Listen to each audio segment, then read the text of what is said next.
Ministri i Drejtësisë thot nuk ka në gjuhën shqipe, duhet të dihet maqedonishtja.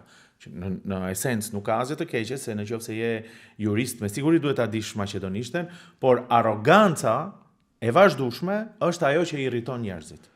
Shife, e thash edhe më herët, në ligj nuk është e definuar qartë çështja e gjuhës dhe për ata kjo i le hapësirë dikujt që të bëjë interpretime ashtu si ai e shef atë çështje. Po ku është partneriteti atë? Se je partner, ai do t'ulet dhe do thotë e njerëz, e kemi këtë problemin. Si do ta zgjidhim? Pse duhet partneri juaj, që ju i besoni aq shumë, të sillet me kaq arrogancë në opinion? A nuk mundet këto gjëra të zgjidhni paraprakisht? Unë e kuptoj që dalin edhe probleme të cilat nuk i parashikon dot, apo siç mund të ishte ky.